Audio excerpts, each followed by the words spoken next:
नमस्कार दोस्तों, कैसे हो? मुझे उम्मीद है कि आप सभी अच्छे होंगे। मैं विपिन बड़गुती स्वागत करता हूं आपके अपने प्लेटफॉर्म स्टडी स्थल में। दोस्तों, आपको पता है कि हमने एसएससी जीडी के लिए और दिल्ली पुलिस के लिए एक पूरी सीरीज चलाई हुई है, जिसमें मुख्य फोकस हमारा दिल्ली पुलिस पर है। और ये क्लासेस आपकी कंटिन्यू चल रही हैं, चाहे आपकी जीएस की क्लासेस हो, चाहे आपकी मैथ की हो, रीजनिंग की हो, या आपकी कंप्यूटर की हो। तो उसी सिलसिले में जो आज ये हमारी क्लास है वो 3rd क्लास है, और इस क्लास में जो होगा हमारा पॉलिटी और आपका इकोनॉमी वाला पोर्शन होगा, जिसमें इससे पहले मैंने 2 सेट करा दिए हैं। अगर आपने वो क्लास नहीं जाके देखी है तो मैं उसका लिंक डिस्क्रिप्शन में दे दूंगा, सबसे पहले उनको जाके देखिए, क्योंकि ये वाली क्लास आपको तभी समझ आएगी जब वो वाली क्लास आप जाके देख लोगे। दोस्तों, क्लास में अंत तक बने रहिएगा, क्योंकि ये जो क्वेश्चन मैंने उठाए हैं वो बहुत ही जबरदस्त तरीके से उठाए हैं। क्योंकि ये जो क्वेश्चन है, एक क्वेश्चन आपके 4 से 5 प्रश्न को क्लियर करेगा, और ये सारे जो क्वेश्चन हैं वो एसएससी के द्वारा कहीं ना कहीं पूछे हुए प्रश्न हैं। तो दोस्तों, चलते हैं अपनी क्लास की तरफ। पहला प्रश्न देखो, पहला प्रश्न आपकी स्क्रीन पर है।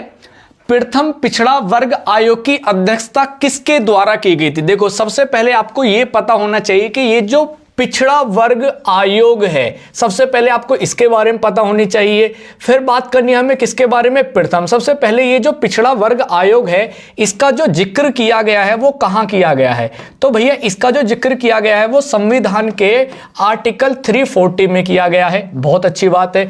अब 340 के द्वारा, यानी संविधान में जो 340 आर्टिकल है, इसमें जो प्रथम पिछड़ा वर्ग बना, यानी जो प्रथम पिछड़ा वर्ग बना, प्रथम पिछड़ा वर्ग आयोग का जो गठन हुआ था वो कब हुआ था भैया? जो आयोग का गठन होगा वो कब होगा आपका? वो होगा आपका 1951 में होगा। ठीक है जी, 1951 में होगा। अब इस जो आयोग के प्रथम अध्यक्ष थे वो कौन थे भैया? यानी काका केलकर थे। कौन थे भैया जी? काका केलकर। काका केलकर। अब ये जो काका केलकर हैं, इनके द्वारा क्या किया गया? काका केलकर के द्वारा सबसे पहले सिफारिश की गई थी कि ये जो प्रथम पिछड़ा वर्ग है, इसको क्या दे दिया जाए? वैधानिक दर्जा दे दिया जाए। वैधानिक दर्जे का मतलब है कि इसको संविधान में एक पूरी तरीके से प्रावधान कर दिया जाए, इसमें नियम बना दिए जाए, कानून बना दिए जाए। तो क्या हुआ? काका केलकर के द्वारा एक रिकमेंडेशन की गई, सिफारिश की गई, जो आगे चलकर 1993 में क्या कर दिया गया? इसको वैधानिक दर्जा दे दिया गया। क्या दे दिया गया भैया? वैधानिक दर्जा। तो हमारा जो सेकंड जो हो जाएगा यहां पर, एक वैधानिक दर्जे की बात आ जाएगी। उसके बाद थोड़ा सा डिस्कस और कर लेते हैं। जब हमने यहां प्रथम की बात करी और प्रश्न जो पूछा गया है वो प्रथम से पूछा गया है, लेकिन हम थोड़ा सा आगे जब डिटेल में चलेंगे तो द्वितीय की बात आती है। किसकी बात आती है? यानी जो आपका द्वितीय पिछड़ा वर्ग है, कौन सा भैया? यानी जो द्वितीय पिछड़ा वर्ग है उसके बारे में बात कर लेते हैं। ये कब बना भैया? इसकी चर्चा कर लेते हैं। तो ये 1979 में बना। किसकी अध्यक्षता में बना? यानी बीपी मंडल। कौन है भैया? बीपी मंडल। अब बीपी मंडल ने एक सिफारिश करी। बीपी मंडल ने सिफारिश करी कि इसको, यानी जो पिछड़ा वर्ग आयोग है, इसके लिए क्या किया जाए? इसमें ओबीसी के लिए इन्होंने मांग की कि ओबीसी के लिए इसमें 27% का क्या मांग की इन्होंने? आरक्षण की मांग की। बहुत बढ़िया है जी। अब जो आरक्षण की मांग तो कर दी इन्होंने, और उसके बाद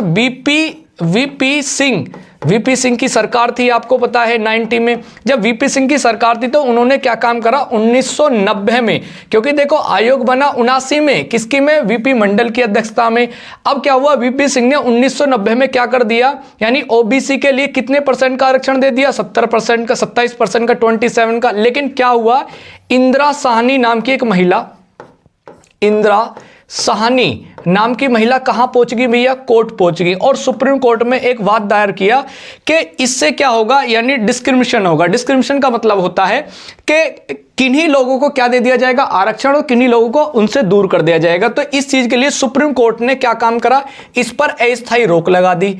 जब अस्थायी रोक लगी तो इस पर यह वाद चलता रहा, लेकिन आगे चलकर 1992 में, यानी 1992 में क्या काम करा? सुप्रीम कोर्ट ने इसको क्या दे दी? हरी झंडी दे दी, और ओबीसी के लिए 27% का आरक्षण दे दिया। लेकिन ये जो ओबीसी का 27% आरक्षण दिया गया है वो किस आधार पर दिया गया है भाई? ये भी आपको समझना चाहिए, क्योंकि हाल फिलहाल में आपने आर्थिक वर्ग के आधार पर 10% का आरक्षण दिया गया, लेकिन उससे पहले आपको यह समझना जरूरी है कि पहले ओबीसी में जो 27% का आरक्षण दिया वो किस आधार पर दिया था, तो वो दिया था भैया आपका सामाजिक, जो व्यक्ति सामाजिक रूप से पिछड़े हुए हैं, और दूसरा कौन सा भैया, शैक्षणिक रूप से पिछड़े हुए हैं। बात समझ पा रहे हो।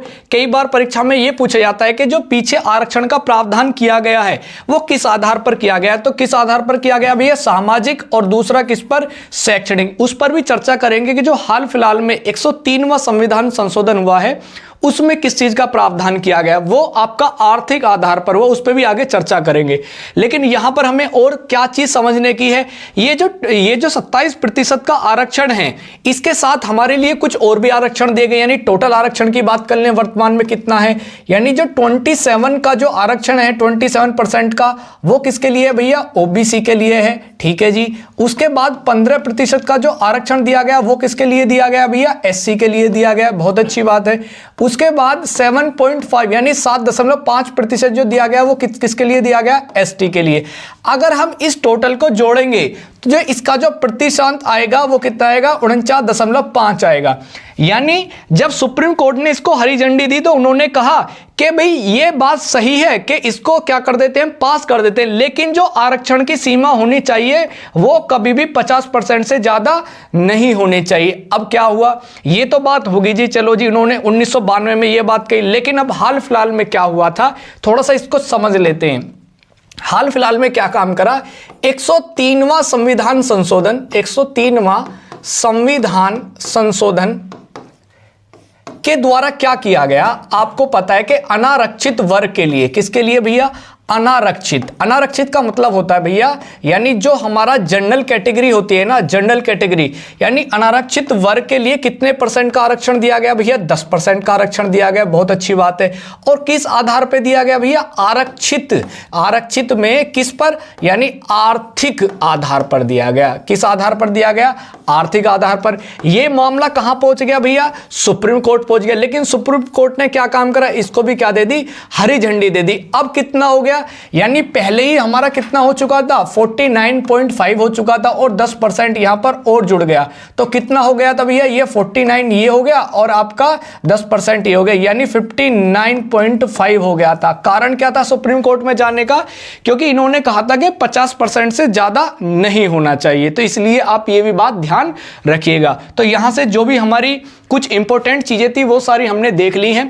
पहला देख लिया है, यानी जो प्रथम आपका था वो कब बना भैया, 1951 में बना। ठीक है। दूसरा ये किसकी में बना था, काका केलकर की में बना। इसको 1993 में क्या दे दिया गया, वैधानिक दर्जा दे दिया गया। कारण क्या था, क्योंकि इसका प्रावधान कहां दिया गया, आर्टिकल 340 में दिया गया है। दूसरा अगर मैं बात करूं, जो द्वितीय पिछड़ा वर्ग आयोग है, इसकी जो स्थापना की गई वो 1979 में की गई थी।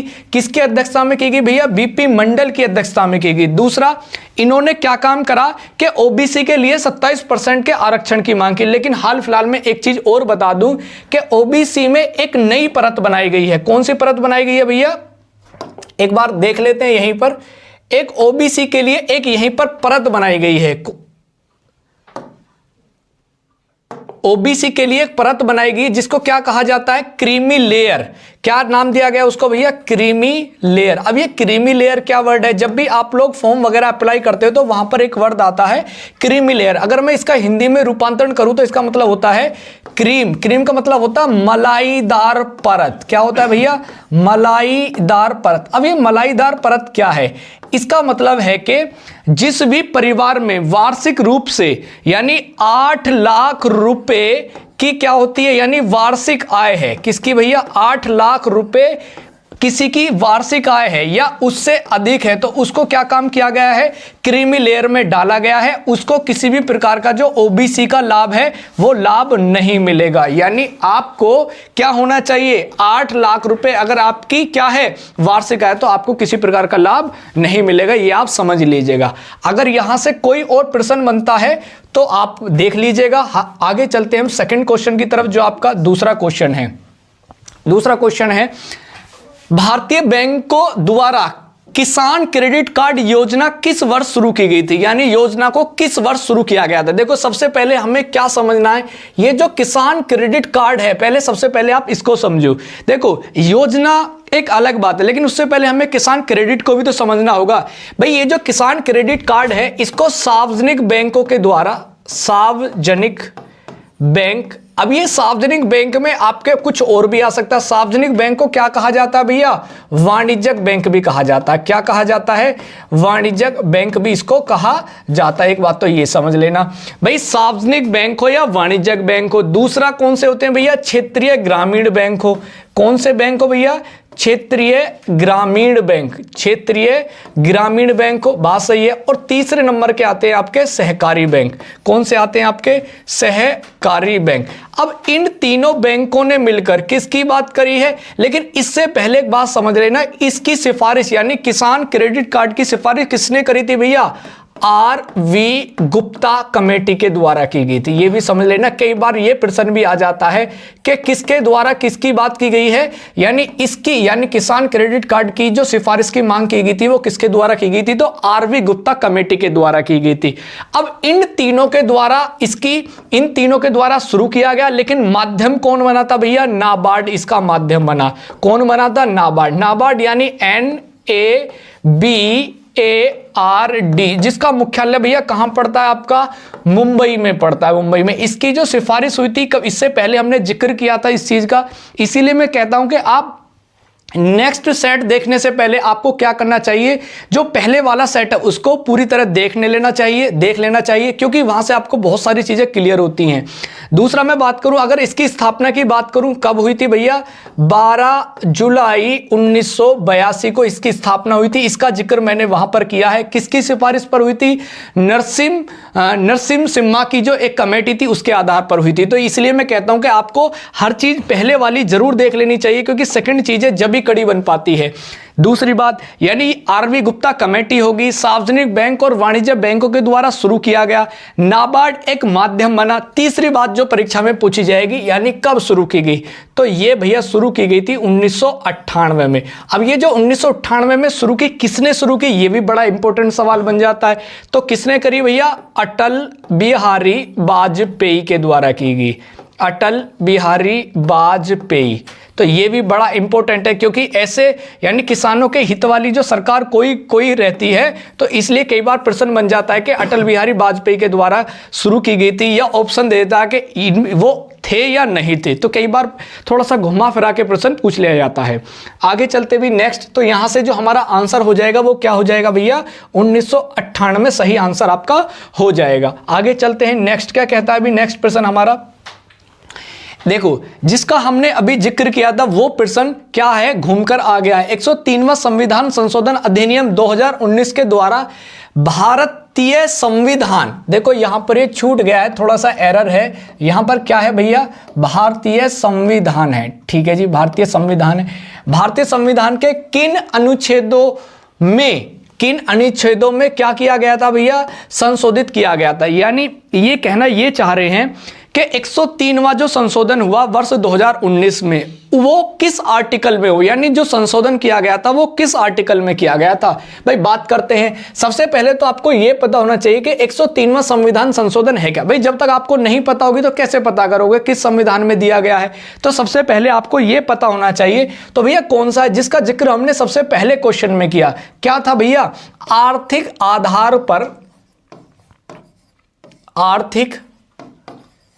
आधार पर क्या दिया गया था भैया, आपको आरक्षण दिया गया था। आर्थिक आधार पर क्या दिया गया, आरक्षण दिया गया था। कितने प्रतिशत दिया गया था भैया, 10% दिया गया था। किस वर्ग के लिए दिया गया था, अनारक्षित वर्ग के लिए इसको दिया गया था। ये भी, जिसको हम क्या बोलते हैं, जनरल कैटेगरी बोलते हैं। अच्छा जी, अब बात क्या आती है जी, किस में किया गया, तो आपका अनुच्छेद 15, और अनुच्छेद आपका 16। अब जो संशोधन किया गया वो किस में किया गया? तो भैया 15 का क्लॉज 5 और 16 का क्लॉज 6। यानी जो आपका अगर पूछ ले वो, यानी अगर वो अंदर की भी बात करता है तो क्या हो जाएगा आपका अनुच्छेद 15 5 हो जाएगा, और अगर पूछता है कि जी 16 में कौन सा, तो अनुच्छेद 16 6 हो जाएगा। तो ये भी बात आप याद रख लेना, और हमारा जो यहां पर आंसर हो जाएगा वो क्या हो जाएगा? सही, यानी बी ऑप्शन बिल्कुल करेक्ट आंसर हो जाएगा। तो ये भी बात याद रखिएगा। दोनों किस आधार पर किया गया था भैया? आर्थिक आधार पर किया गया था। दूसरा कितने परसेंट का है? 10% का। किसको दिया गया? अनारक्षित वर्ग, यानी अनारक्षित का मतलब क्या होता है? जनरल वर्ग, यानी जनरल कैटेगरी की बात कर रहा है, ठीक है। दूसरा किस में है भैया? 15 5 और 16 6। इसका क्या हो जाएगा? सही आंसर हो जाएगा। नेक्स्ट प्रश्न की तरफ चलते हैं। क्या कहता है भैया नेक्स्ट प्रश्न? नेक्स्ट प्रश्न क्या है देख लेते हैं। निम्न में से कौन राष्ट्रपति और मंत्रिपरिषद के बीच संचार का माध्यम होता है? देखो सबसे पहले आपको क्वेश्चन के जो कीवर्ड होते हैं ना उनको समझना है। कीवर्ड का मतलब क्या होता है? एक हमारे यहाँ पागल बैठा हुआ है तो वो थोड़ा सा डिस्टर्ब कर रहा है। निम्न में से कौन राष्ट्रपति और मंत्रिपरिषद के बीच संचार का माध्यम? संचार का मतलब होता है कि जब यानी राष्ट्रपति और मंत्रिपरिषद हैं, यानी इधर राष्ट्रपति महोदय इधर मंत्रिपरिषद, यानी इनके बीच में जो कम्युनिकेशन कराएगा वो कौन कराएगा? यानी कम्युनिकेट आपस में कौन कराएगा? तो आपको ये चीज पता होनी चाहिए। तो कौन कराएगा भैया? राष्ट्रपति और मंत्रिपरिषद के बीच जो होगा वो प्रधानमंत्री जी कराएंगे। कौन कराएंगे भैया? प्रधानमंत्री जी कराएंगे। भाई बहुत अच्छी बात है। अब प्रधानमंत्री जी से कई सारे सवाल आते हैं। सबसे पहले प्रधानमंत्री की जो नियुक्ति करते हैं भैया कौन करेंगे नियुक्ति? राष्ट्रपति महोदय करेंगे। देखो इनसे कई सारे सवाल आते हैं, राष्ट्रपति महोदय करेंगे। इनका जो कार्यकाल रहता है कितना रहता है भैया? 5 वर्ष का इनका कार्यकाल रहता है। दूसरी बात, ये क्या होते हैं? शासन के प्रमुख होते हैं। क्या होते हैं भैया? शासन, या हम कह सकते हैं सरकार के प्रमुख होते हैं। जबकि जो राष्ट्र का जो प्रमुख होता है वो कौन होता है भैया? स्वयं राष्ट्रपति होता है। दूसरा क्या होते हैं भैया? मंत्री परिषद के भी क्या होते हैं? ये मुखिया होते हैं। क्या होते हैं भैया? मंत्री परिषद के भी क्या होते हैं? मुखिया होते हैं। बात समझ पा रहे हो? दूसरा क्या होता है भैया? ये सदन के नेता होते हैं। क्या होते हैं? सदन के नेता होते हैं। अच्छा, ये सारी बातें जो की गई हैं वो किस में की गई हैं भैया?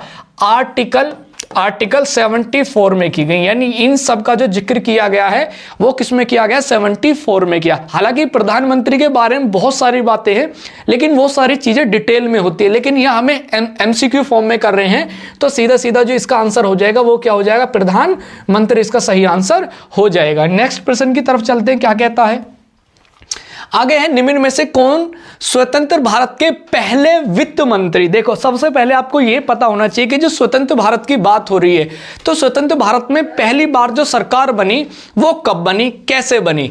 देखो यानी जो स्वतंत्र भारत में पहली बार जो सरकार का गठन हुआ था आपको यह पता होना चाहिए। तो जो सरकार का गठन हुआ वो अंतरिम सरकार के नाम से हुआ। किस नाम से हुआ भैया? अंतरिम सरकार के नाम से इसका क्या हुआ? गठन हुआ।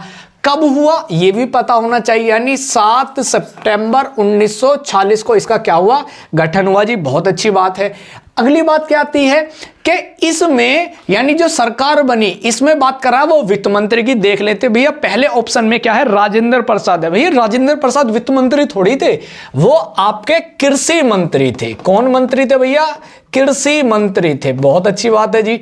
आगे कह रहे हैं अबुल कलाम आजाद। भैया अबुल कलाम आजाद कौन थे भैया? दूसरा शिक्षा मंत्री थे।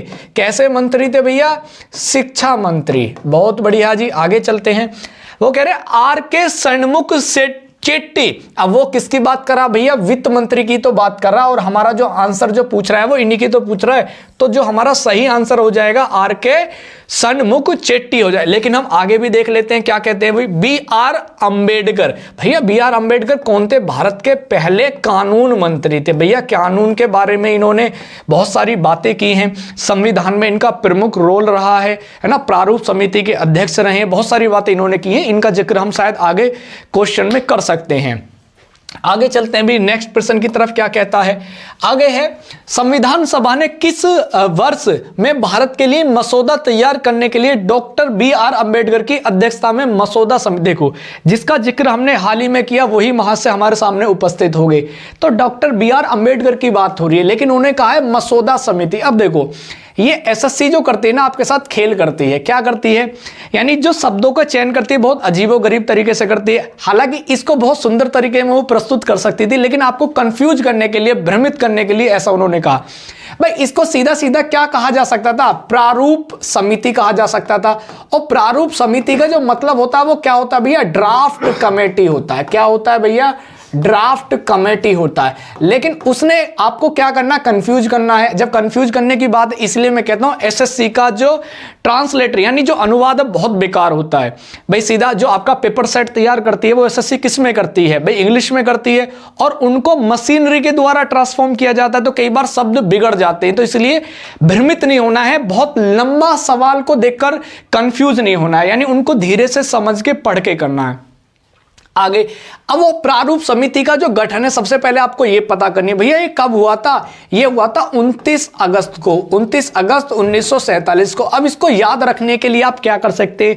29 अगस्त में ही यानी हमारा क्या मनाया जाता है? खेल दिवस मनाया जाता है। अब आप इसको आसानी से याद रख सकते हो, क्योंकि आपने क्या कर लिया? रिलेट कर लिया।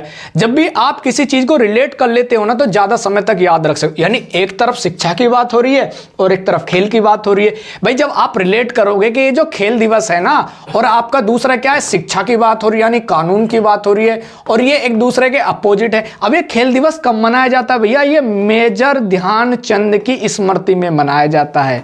किसकी स्मृति में मनाया जाता है? मेजर ध्यानचंद की स्मृति में। और कब मनाया जाता है? 29 अगस्त को मनाया जाता है। तो हमारा जो इसमें आंसर हो जाएगा वो 29 अगस्त 1947 सही आंसर हो जाएगा। अच्छा, प्रारूप समिति का कार्य क्या था?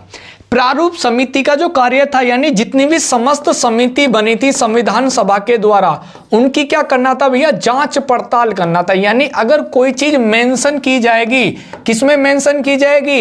यानी भारतीय संविधान में, तो उसकी जांच कौन करती थी भैया? यानी प्रारूप समिति करती थी। और जो उसके अध्यक्ष थे भैया, अध्यक्ष कौन थे? B.R. अम्बेडकर थे। कौन थे भैया? B.R. अम्बेडकर थे। इसीलिए कई बार आपने सुनने को मिला होगा, या आपने कई पुस्तकों में देखा होगा कि B.R. अम्बेडकर को भारतीय संविधान का जनक कहा जाता। कारण जानते हो? यानी बहुत सारी कमेटियां बनी, उन कमेटियों के अलग अलग अध्यक्ष थे, और उन सभी कमेटियों के द्वारा जो रिपोर्ट प्रस्तुत की जाती थी वो किसको की जाती थी? यानी मसौदा समिति या प्रारूप समिति की। और इस प्रारूप समिति में जो सदस्यों की संख्या थी वो कितनी थी भैया? 7 थी। और इसको याद करने का मैं आपको एक अच्छा फॉर्मूला बता रहा हूं।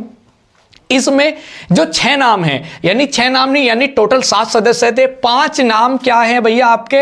यानी कृष्ण के पर्यायवाची हैं, यानी आप श्री कृष्ण के पर्यायवाची हैं। और एक क्या है आपका? मोहम्मद सादुतुल्लाह हैं। कौन है भैया? हालांकि आपको बस सिर्फ ऑप्शन के अनुसार याद रखनी है। अगर परीक्षा में आ जाए, देखो स्पेशली आपको कोई नहीं आएगी, तो 5 कृष्ण के पर्यायवाची हैं। चाहे तो माधव राम हो, चाहे टी कृष्णमाचारी हो, चाहे अल्लादी स्वयं अयंगर हो, है ना। तो आपको ये याद रखनी है सारे कृष्ण के पर्यायवाची हैं। और एक कौन है आपके? मोहम्मद सादुतुल्लाह हैं। यानी एक तरफ मोहम्मद की बात हो रही है और एक तरफ किसकी बात हो रही है भैया? कृष्ण की। तो आसानी से याद रख पाओगे। और एक इनके अध्यक्ष कौन थे भैया?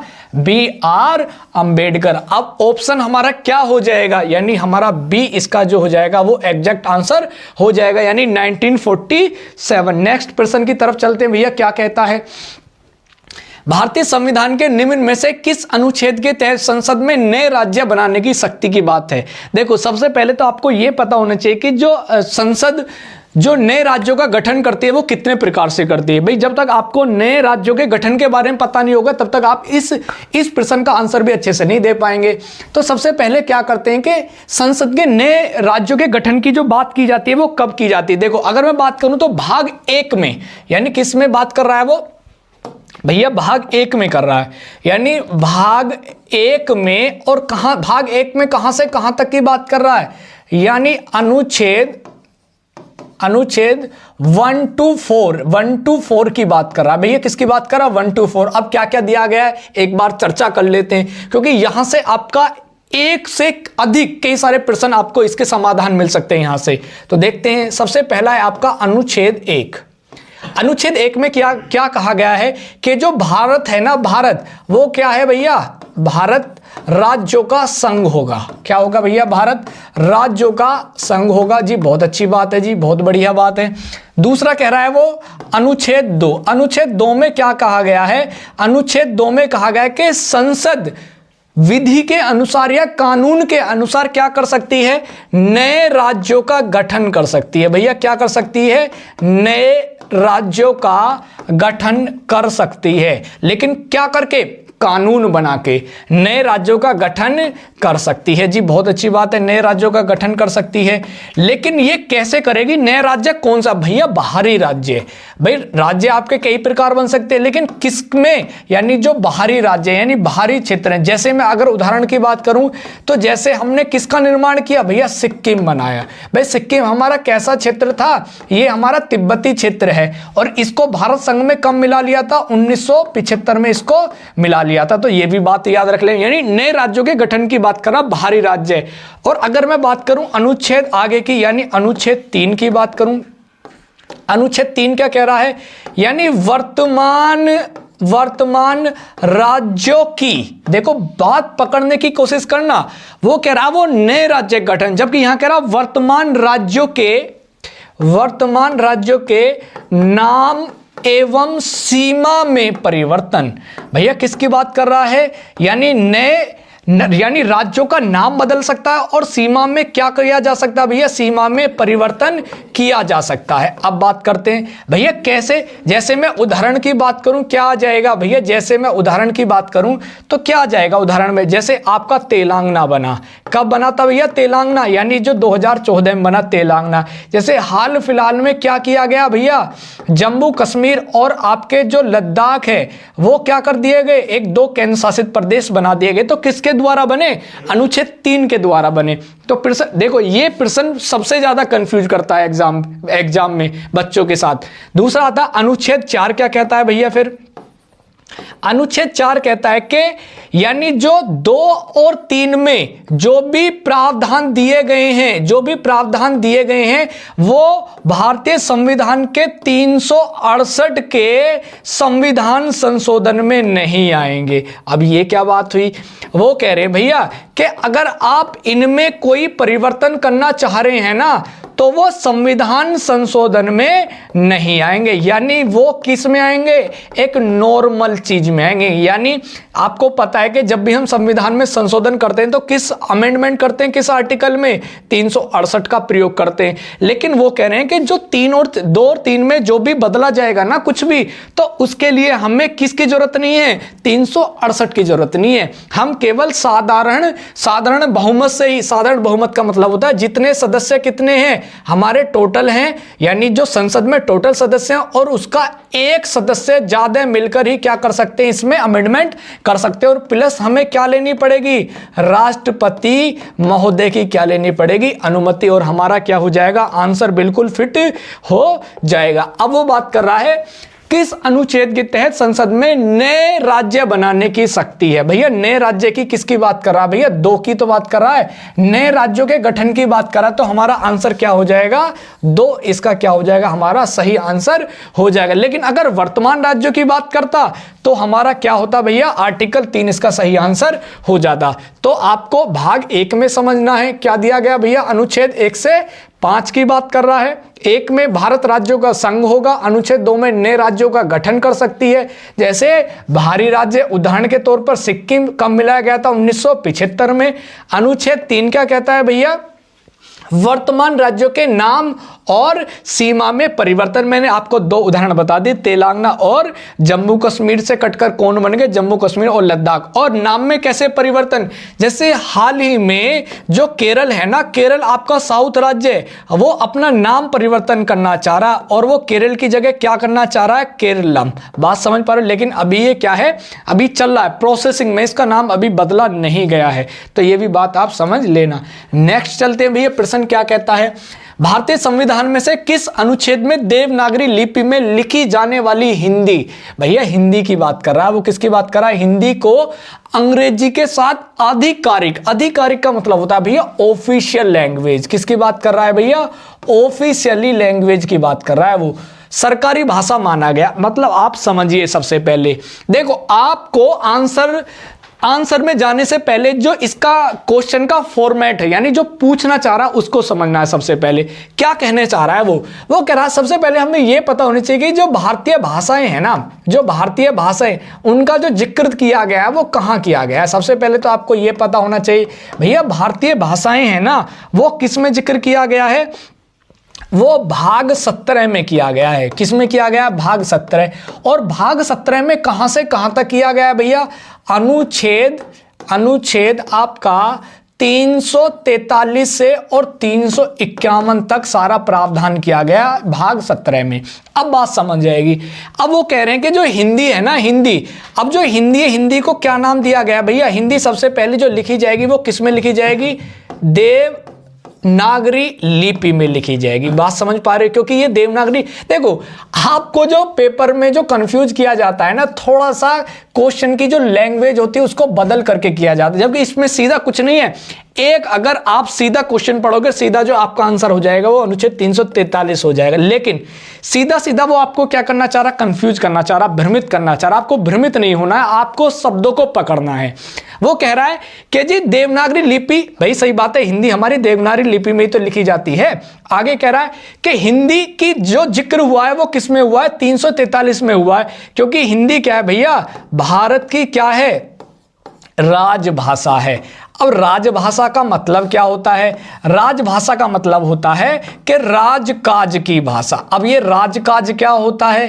राजकाज की भाषा, यानी मतलब वो ये कहना चाह रहे हैं, यानी जो भी कार्य होगा ऑफिशियली वो किस में होगा भैया? हिंदी में होगा। वो यही तो कहना चाह रहे हैं। बस वो आपको क्या कर रहे हैं? शब्दों के माध्यम से कंफ्यूज करना चाह रहा है, आपको पकड़नी है वो चीजें। तो क्या हमारा आंसर हो जाएगा? अनुच्छेद 343 हो जाएगा। अब एक चीज और समझ लेते हैं, जब 343 की बात आई है तो इसमें किसकी बात कर रहा है वो? यानी हिंदी के साथ किसकी बात कर रहा है भैया? वो अंग्रेजी की बात कर रहा है। बात सही है या नहीं है? बात सही है। लेकिन 351 में और समझ लेना वो क्या कह रहे हैं, यानी भारत सरकार क्या काम करेगी? भारत सरकार यानी हिंदी का प्रचार प्रसार करने के लिए, भारत सरकार हिंदी का प्रचार प्रसार करने के लिए किस आर्टिकल का प्रावधान दिया गया? 351 का। यानी हिंदी का प्रचार प्रसार किया जाएगा। और ये निर्देश किस में दिए गए हैं? 351 में दिए गए हैं। आपको ये सारी चीजें आपको याद रखनी है, आपको ये सारी बातें पता होनी चाहिए। आगे भाई ये चीज आप समझ लेना। अच्छा, भाग 17 में जो टोटल भाषाएं हैं वो कितनी भाषाएं हैं भैया? 22 भाषाएं। कितनी भाषाएं हैं भारत में? ऑफिशियल 22 भाषा हैं। और जो हिंदी को जो स्थान दिया गया वो कैसा दिया गया? देवनागरी लिपि में दिया गया। कौन से अनुच्छेद से कौन से तक है? 343 से 351 तक है। भारत की जो राजभाषा है वो कैसी है भैया? हिंदी है। मेरे हिसाब से यहां से कोई प्रश्न आपकी नेक्स्ट परीक्षा में नहीं छूटेगा और इनसे ज्यादा भी परीक्षा में प्रश्न नहीं बनता। आगे कह रहे हैं 1950 में भारतीय संविधान लागू होने के बाद संविधान सभा का अस्तित्व समाप्त हो गया। बिल्कुल सही बात है। आगे कह रहे हैं तथा 1952 तक इसने किस रूप में काम किया? अब देखो, आपको यह पता होना चाहिए कि जो संविधान का निर्माण हुआ वो कैसे हुआ। देखो, संविधान का जो निर्माण हुआ था वो कैबिनेट मिशन की सिफारिश पर हुआ। पहले तो आपको यह पता होना चाहिए कैबिनेट मिशन की किस पर हुआ भैया? सिफारिश पर हुआ। बहुत अच्छी बात है जी। अगली बात क्या कह रहा है कि कैबिनेट मिशन के द्वारा संविधान सभा का निर्माण किया गया। बहुत अच्छी बात है भाई, संविधान सभा बन गई। भाई संविधान का जो निर्माण किया किसने किया? संविधान सभा ने किया। अब वो कह रहे हैं कि 1950 में संविधान लागू हो गया। भाई संविधान सभा ने बना दिया, बना था 26 नवंबर 1949 में और लागू हुआ भैया आपका 26 जनवरी 1950 को। बात समझ आई? अब वो कह रहे हैं जब संविधान लागू हो गया तो संविधान सभा क्यों बनी रही? कारण क्या था? तो भैया कारण एक था क्योंकि तब तक आपकी संसद का गठन नहीं हुआ था। तो संसद का जो गठन हुआ था ना वो आपका अप्रैल 1952 में हुआ। कब हुआ भैया? अप्रैल 1952 में। क्यों हुआ? क्योंकि पहले जो आम चुनाव हुए ना, पहले आम चुनाव जैसे आप देखते हो आजकल चर्चा में रहते हैं, अभी आपके आम चुनाव होंगे 2024 में होंगे, तो उसी के बारे में बात हो रही है। तो पहले जो आम चुनाव हुए थे वो हुए थे 1951 से 52 तक। अब 1951-52 क्यों लिखा? यानी 51 में शुरू हुए और खत्म कब हुए? 52 में। यानी कैसे कैसे हुए? यानी कहने का मतलब है कि आपके अक्टूबर में तो शुरू हुए 1951 में और खत्म कब हुए? 52 में खत्म हुए भैया आपकी फरवरी में।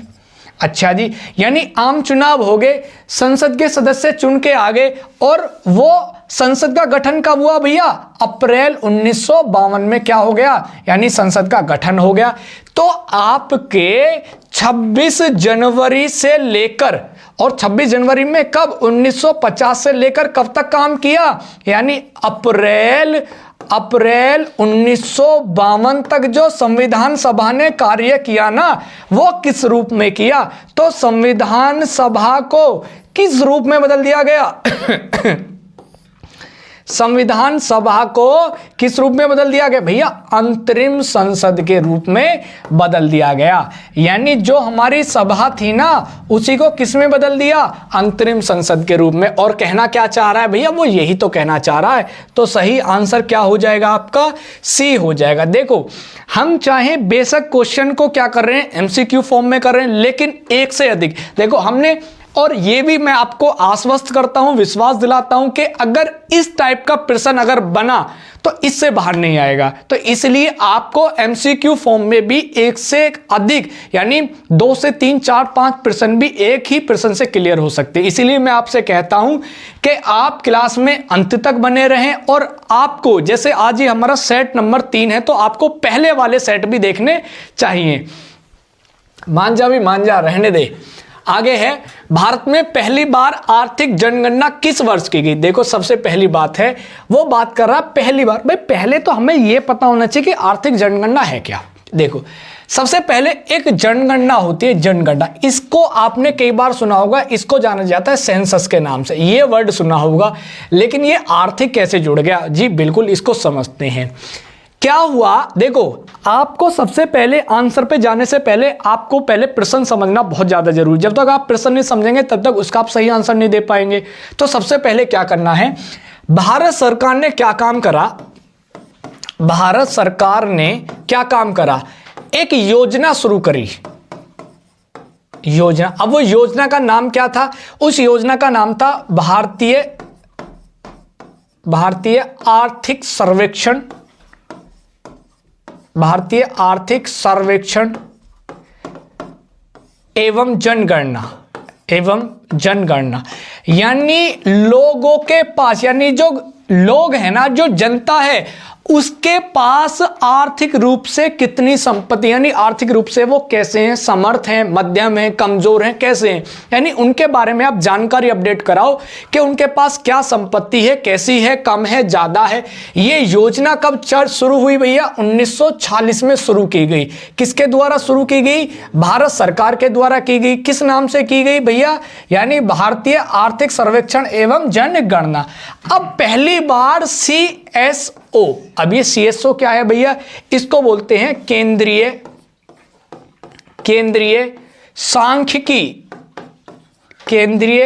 सांख्यिकी संगठन। इसको बोलते हैं केंद्रीय सांख्यिकी संगठन। इसका जो स्थापना की गई, इसकी जो स्थापना की गई वो 1951 में की गई। इसका जो मुख्यालय वो कहां पड़ता है भैया? आपका कोलकाता में पड़ता है। बात समझ आई? अब CSO ने पहली बार 1977 में क्या काम किया? यानी पहली बार आर्थिक जनगणना शुरू कर दी, आर्थिक जनगणना शुरू कर दी। बात समझ आई या नहीं आई? भाई कहने का मतलब है वो ये कहना चाह रहे हैं कि योजना कब आई? सबसे पहले 1946 में। किस नाम से आए? भारतीय आर्थिक सर्वेक्षण के नाम से। किसने करी? CSO ने करी। CSO का मतलब क्या होता है? केंद्रीय सांख्यिकी संगठन। इसकी स्थापना कब हुई भैया? 1991 में हुई। मुख्यालय कहाँ है? कोलकाता। तो हमारा आंसर क्या हो जाएगा भैया? 1977 1977 में क्या की गई, पहली बार आर्थिक जनगणना की गई। तो जो हमारा सही आंसर हो जाएगा वो हो जाएगा 1977, इसका सही करेक्ट आंसर हो जाएगा। नेक्स्ट प्रश्न की तरफ चलते हैं भैया, अंतिम छोर पे चल रहे हैं। आगे है एन.के. सिंह भारत के किस वित्त आयोग के अध्यक्ष थे। देखो सबसे पहले आपको यह पता होना चाहिए कि वित्त आयोग है क्या। देखो जब तक आप वित्त आयोग के बारे में नहीं समझ पाओगे तो कैसे पता करोगे प्रथम द्वितीय अंतिम क्या है वित्त आयोग। सबसे पहले वित्त आयोग के बारे में समझते। देखो वित्त आयोग का जो प्रावधान है वो कहां दिया गया है भैया, अनुच्छेद 280 में दिया गया है। पहले तो आप ये समझ लें कहां दिया गया है, 280 में दिया गया है। इसमें कहा गया है कि राष्ट्रपति महोदय प्रत्येक 5 वर्ष के लिए कितने वर्ष के लिए भैया, 5 वर्ष के लिए एक वित्त आयोग का गठन करेंगे।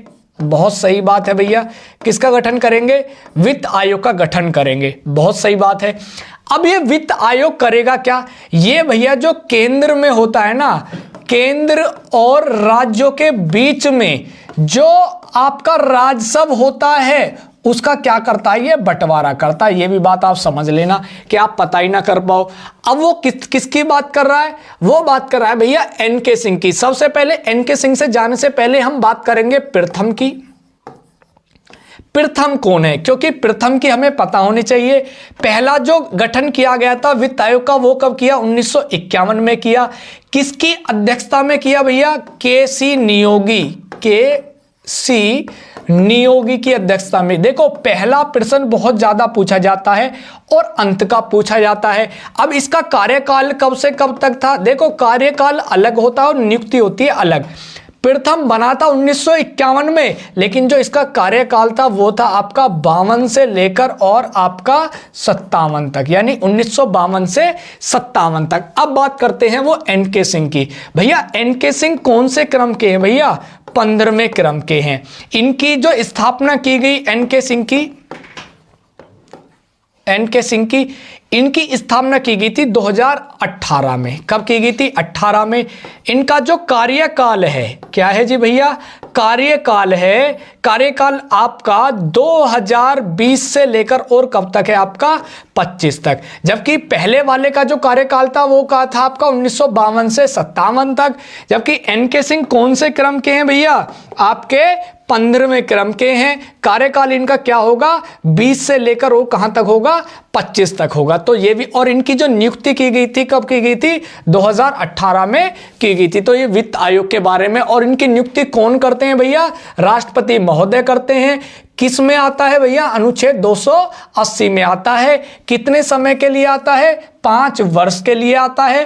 कार्य क्या रहता है, केंद्र और राज्य के बीच में जो राजस्व का जो बंटवारा होता है उसका कार्य कौन करता है भैया, आपका वित्त आयोग करता है। नेक्स्ट प्रश्न की तरफ चलते हैं। तो इसका जो सही आंसर हो जाएगा वो क्या हो जाएगा, 15वें क्रम के। आगे चलते भी नेक्स्ट प्रश्न क्या कहता है, आगे मुद्रास्फीति जनित मंदी निम्न में से किसका विशिष्ट संयोजन होती है। देखो सबसे पहले आपको क्या करना है, मुद्रास्फीति के बारे में पता होना चाहिए। देखो इसका जिक्र मैंने इससे पहले वाले सेट में भी किया कि मुद्रास्फीति होती क्या है। मुद्रास्फीति का मतलब होता है मुद्रा का प्रसार, यानी जब मात्रा में मुद्रा बहुत ज्यादा बढ़ जाती है। देखो आप एक चीज समझो, एक सिद्धांत है मांग और सप्लाई, यानी डिमांड और सप्लाई। यानी आप एक चीज समझिए कि आप देखोगे नॉर्मल व्यवहार में भी, दैनिक चर्या में भी, जब किसी चीज की सप्लाई ज्यादा होती है भाई, जब किसी चीज की सप्लाई ज्यादा हो जाएगी तो मांग क्या हो जाएगी, कम हो जाएगी। लेकिन अगर किसी चीज की मांग है कम तो क्या हो जाएगी, सप्लाई ज्यादा, और जिसकी सप्लाई ज्यादा है तो मांग कम। यानी ये एक दूसरे के उल्टे हैं। अब वो कहना क्या चाह रहे, यानी मुद्रास्फीति की बात कर रहे हैं। मुद्रास्फीति का मतलब होता है, स्फीति का वर्ड होता है भैया प्रसार। यानी यहां पर क्या हो रहा है, प्रसार, यानी लोगों के पास मुद्रा की मात्रा बढ़ गई। और जब मुद्रा की मात्रा बढ़ गई तो वैल्यू क्या हो जाएगी, कम। भाई किसी चीज का क्वांटिटी बढ़ी तो मूल्य क्या हो जाए, कम। भाई आपके पास में एक या एक से अधिक चीजें हैं। पहले आपके पास केवल एक फोन था, उसका वैल्यू थी। आप एक से ज्यादा, किसी के पास 2 हैं, किसी के पास 4 हैं, तो क्या हुई, वैल्यू कम हुई ना। जब एकता वैल्यू ज्यादा थी, मैं आपको साधारण भाषा में बताने की कोशिश कर रहा हूं, तो इसका मतलब है जब पैसे ज्यादा हो जाएंगे और मंदी आएगी। देखो, एक होती है तेजी, एक होती है मंदी। अब वो बात करा मंदी की, लेकिन एक होती है भैया तेजी। तेजी का मतलब होता है जब जो हमारा मूल्य रहता है ना, वस्तु के मूल्य आसमान छूने लगते हैं। भाई सब्जी बहुत महंगी हो जाती है, यानी रसोई का सामान बहुत महंगा हो जाता है, तो वो तेजी होती है। एक सामान्य अवस्था में मंदी आती है। वो कह रहे मुद्रास्फीति जनित मंदी निम्न में से किस किस का विशिष्ट संयोग, यानी ऐसी कौन सी चीज है जब मुद्रास्फीति तो हो लेकिन मंदी हो। अब क्या है भैया, अवरुद्ध विकास। भैया यानी जो विकास, यानी अवरुद्ध विकास, ये कह रहे हैं कि जो विकास है ना वो अवरुद्ध हो गया, यानी विकास रुक गया। बात तो सही है भाई, बात तो सही है, ये अवरुद्ध विकास है। गिरती हुई मुद्रास्फीति, भैया मुद्रास्फीति गिर नहीं रही है, वो कह रहा मुद्रास्फीति जनित, यानी मुद्रास्फीति के साथ है, तो इसको क्या करो आप, काट दो, ये तो होगा ही नहीं। आगे कह रहा अवरुद्ध उत्पादकता, यानी इसको भी देख ले, यानी उत्पादकता का मतलब कह रहा है कि भाई उत्पादकता, भाई उत्पादक का मतलब क्या है, वही बात है, विकास हो या उत्पादकता हो। मतलब एक चीज समझो, उत्पादक उनका होगा, वस्तुओं का होगा, और विकास सब चीज का होगा। अब ऐसे थोड़ी कह सकते हो, मान लो हम कहने लगे किसी वस्तु के बारे में और हम उदाहरण देने लगे किसी मनुष्य के बारे में। अब मनुष्य का उत्पादन थोड़ी होगा, मनुष्य का क्या होगा, विकास होगा, लेकिन किन्हीं चीजों का उत्पादन होगा। जैसे मेरे हाथ में पेन है, इसका क्या होगा, उत्पादन। ये थोड़ी कह सकते इसका विकास हो गया, भाई ये बढ़ थोड़ी रहा है। हाँ, उत्पादन कैसे, भाई इस प्रोडक्ट, इसको बनाया गया, ये बना, विकास नहीं हुआ। विकास होता है धीरे धीरे क्रमिक रूप में, जैसे मनुष्य का विकास होता है। तो बात तो सही है यहां भी, लेकिन स्थिर, भैया स्थिर का क्या मतलब है। जब वो कह रहा है मुद्रा बढ़ रही है तो मतलब ही नहीं है। अब कह रहा अवरुद्ध विकास, भैया ये भी बात सही है, यानी बात इसकी तीनों अपनी जगह सही है, लेकिन इसको जो गड़बड़ करता है ना, ये करता है। अब वो कह रहा बढ़ती हुई मुद्रा, भैया यही बात सही है, यही तो बात है कि अवरुद्ध विकास, यानी विकास रुक गया। और दूसरा कह रहा मुद्रा बढ़ गई, यानी पैसे हैं लेकिन विकास नहीं हो पा रहा, हमारे पास संसाधन हैं लेकिन हम आगे नहीं बढ़ पा रहे। ये बिल्कुल सेम वही कंडीशन है। आगे कह रहा भारतीय अर्थव्यवस्था की राजकोषीय नीति के संदर्भ में संक्षिप्त शब्द GFCF, भैया इसका वो पूर्ण रूप पूछ रहे। अब ये पूर्ण रूप होता क्या है, सबसे पहले इस शब्द का प्रयोग जीडीपी के रूप में किया जाता है। आप ये समझ लेना, जीडीपी के बारे में चर्चा की थी। फिर मैं बार बार कहता हूं कि आपको क्रम वाइज चलना चाहिए। देखो, क्वेश्चन का जो फॉर्मेट होता है किसी भी टीचर का बनाने का, वो ये रहता है कि वो क्रम वाइज चलता है। अगर आपने इससे पहले उन सेट को देख लिया होता तो आपको जीडीपी का तुरंत पता लग गया होता जीडीपी आखिर होती क्या है। तो देखो, एक ही शब्द को मैं अगर 2-2 बार बताऊं तो अच्छा नहीं रहेगा, आपका भी टाइम जाएगा और मेरा भी टाइम जाएगा। तो मैं हल्का सा फॉर्मेट बता देता हूं। इसका मतलब होता है ग्रॉस डोमेस्टिक प्रोडक्ट। इसका मतलब क्या है, इसको हिंदी में बोलते हैं सकल घरेलू उत्पाद। ठीक है जी, बात सही है। अब ये एक जीडीपी का जब हम पता करते हैं, यानी जीडीपी का निर्माण करते हैं, तो जीडीपी के निर्माण के लिए हमें जीएफसीएफ का एक जरूरत होती है, यानी जीएफसी की हमें आवश्यकता पड़ती है। अब ये है क्या, ग्रॉस फिक्स्ड कैपिटल फॉर्मेशन, आगे gross fiscal cartage funds, general financial corporate function. भैया पहला ही इसका सही है, ग्रॉस यानी सकल, फिक्स्ड यानी एक जगह स्थिर है, कैपिटल यानी पूंजी, और फॉर्मेशन यानी निर्माण, यानी सकल संचित पूंजी निर्माण, सकल संचित पूंजी निर्माण, जिसका प्रयोग किस रूप में होगा, जीडीपी के रूप में। तो हमारा जो सही आंसर हो जाएगा इसका, यही इसका बिल्कुल करेक्ट आंसर हो जाएगा। नेक्स्ट चलते हैं भैया, क्या कहता है, निम्न में से क्या भारतीय अर्थव्यवस्था का प्राथमिक क्षेत्र का भाग नहीं है। भैया आपको पहले यह पता होना चाहिए कि अर्थव्यवस्था में प्राथमिक क्षेत्र होता क्या है। भैया अर्थव्यवस्था की बात करूं तो अर्थव्यवस्था को 3 क्षेत्रों में बांटा जाता है। अब वो 3 क्षेत्र कौन से हैं, पहला होता है भैया प्राथमिक क्षेत्र, आप खुद इसका आंसर लगाएंगे।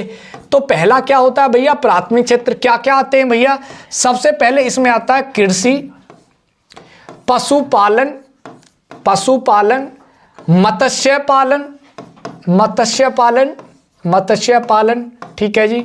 उसके बाद क्या आ जाएगा उसमें, वानिकी, वानिकी, वानिकी आ जाएगा। इसके बाद इसमें भैया खनन आ जाएगा, खनन आ जाएगा यानी खुदाई वगैरह जो होती है। और इसी प्रकार की यानी कृषि से रिलेटेड जो भी कार्य होते हैं वो सब क्या आते हैं आपके प्राथमिक क्षेत्र में ही आते हैं। अब आता है आपका द्वितीयक क्षेत्र यानी जो सेकंड आता है। सेकंड सेक्टर में जो आता है आपका विनिर्माण। विनिर्माण का मतलब क्या होता है, यानी जब हम इस फर्स्ट वाले सेक्टर से कहां जाते हैं, हम किसकी तरफ जाएंगे, उद्योग की तरफ जाएंगे। तो उद्योग करने के लिए हमें किस क्षेत्र की जरूरत होगी, प्रथम क्षेत्र की। ये एक क्रम वाइज है, पहले कौन सा आएगा आपका प्रथम क्षेत्र, दूसरा कौन सा आएगा ये, और फिर आता है आपका कौन सा, तृतीयक क्षेत्र।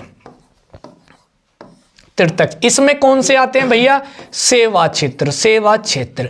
यानी अगर आप किसी भी देश या व्यक्ति का विकास चाहते हैं तो पहले उसको प्राथमिक सेक्टर पर काम करना होगा, फिर उसको प्रोडक्टिविटी करनी होगी दूसरे सेक्टर पर, और फिर कहां जाना पड़ेगा, तीसरे सेक्टर पर। लेकिन हमारे देश की और हमारी स्थिति जो है वो बड़ी ही बेसुरी है।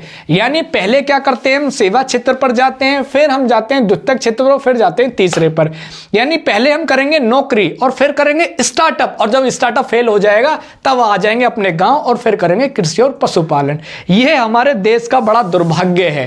तो मतलब हम चलेंगे उल्टा, यानी जुगाड़ू तो हैं हम, लेकिन जुगाड़ हम चलाते हैं उल्टा। लेकिन अगर हम जुगाड़ सीधे तरीके से चलाएं तो बहुत जल्दी कामयाबी मिल सकती है। लेकिन जो हमारे स्थिति होनी चाहिए वो क्या होनी चाहिए, पहले यहां, दूसरी बार यहां और तीसरी बार यहां। अगर हमें लॉन्ग टाइम चलना है, अच्छे से प्रोग्रेस करनी है, चाहे किसी इंडिविजुअल पर्सन की बात हो, चाहे किसी अर्थव्यवस्था की बात हो। भाई जैसे हमारा परिवार है ऐसे ही पूरा एक हमारा देश है, तो इसीलिए हमें बिल्कुल क्रम वाइज चलना चाहिए। तो बात समझ आई। यहां देखते हैं खनन, भैया वो प्राथमिक क्षेत्र का भाग नहीं, तो खनन तो पहले का है, ये भी पहले का है, डेयरी भी पहले का। वो कह रहा भाग नहीं भैया, इसका डी आंसर क्या हो जाएगा, जो इसमें नहीं है वही तो सही है भाई, जो इसमें नहीं है वही हमारा सही है। नेक्स्ट प्रश्न की तरफ चलते हैं। आगे है केंद्रीय संविधान समिति के अध्यक्ष निम्न में से कौन है, और ये आपका है लास्ट प्रश्न, इसको आप जवाब दो। लेकिन मुझे लग रहा है कि आप इसका भी जवाब नहीं दे पाओगे, क्योंकि आपका जो ध्यान है वो परीक्षाओं में ना होकर कहीं और ही रहता है। इसलिए देख लेते हैं इसको भी। केंद्रीय संविधान समिति, देखो इसके अध्यक्ष पूछ रहे भाई आपको, या तो आप प्रश्न के माध्यम से चल दो या क्या चल दो आप ऑप्शन के माध्यम। देखो दो तरीके हैं प्रश्न को सॉल्व करने के। एक आपको क्या पता हो कि सीधा आपको प्रश्न है और प्रश्न का आंसर, ठीक है बिल्कुल बहुत अच्छा। लेकिन अगर नहीं पता है तो सेकंड रास्ता हम चुन सकते हैं। क्या, हम चलते हैं अपने ऑप्शन की। भाई वल्लभ भाई पटेल, भैया वल्लभ भाई पटेल प्रांतीय संविधान समिति के अध्यक्ष थे। प्रांतीय का मतलब होता है, एक होता है केंद्र और एक होता है यानी आपकी प्रांत। तो ये बात किसकी हो रही है, प्रांत की। राजेंद्र प्रसाद, भैया राजेंद्र प्रसाद किसके थे भैया, कार्य संचालन